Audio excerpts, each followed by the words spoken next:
Na-inquest na ang aktor na si Migo Adeser para sa reklamong kinakarap niya matapos umanong tangkaing takasan ang nasagi niyang motorsiklo sa Makati City. Ayon naman sa kanyang abogado, hindi alam ng aktor na may nasagi siya. Narito ang report.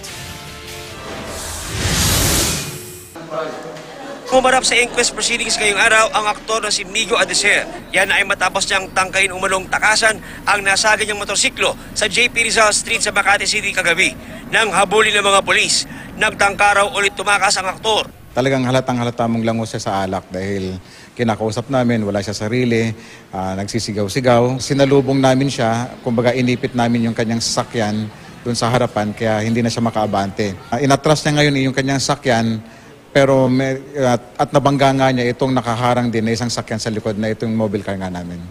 Ang mga sakay ng nasagi niyang motorsiklo, kapwa empleyado ng MMDA. Na ospital si Rogelio Formelos Castellano na nagtamo ng bali sa braso at Michelle Galiova Papin na nagkagalos sa braso. Alas 12:30 ng hating gabi nang ma-discharge silang dalawa sa ospital. Ayon sa pulisya, bago ang insidente sa JP Rizal Street, natikita na raw si Adeser sa Rockwell para sa reckless driving. Doon ay may isinuko na siyang lisensya. After niya bigyan siya ng traffic violation receipt ng itong OVR, ay kanyang grinampol itong papel at itinapon at tinakbuhan din niya. So yung kanyang license na isunurrender, so naiwan dun sa naniket sa kanya. So tinakbuhan niya uli yun, umalis siya. Then dumaan siya dito sa Along Poblacion at din nga niya na nasagi itong dalawang makaangkas ng motor. May isinuko rin siyang lisensya sa mga pulis naman. Ipapasuri raw ng pulisya sa LTO kung alin sa mga lisensya ang totoo. Magkaiba rin kasi ang taon ng kapanganakan sa dalawang driver's license ng aktor. When I went here, so he showed me an original license.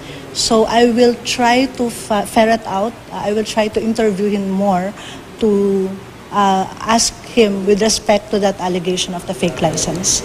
Giit ng abogado ni Adeser, hindi alam ng aktor na may nasagi siyang motorsiklo.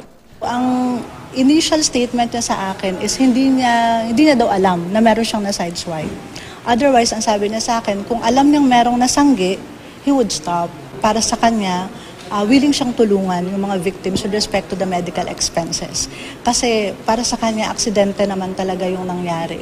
Dahil sa nangyari, mahaharap si Adeser sa reklamong disobedience to person in authority. John Consulta, GMA News.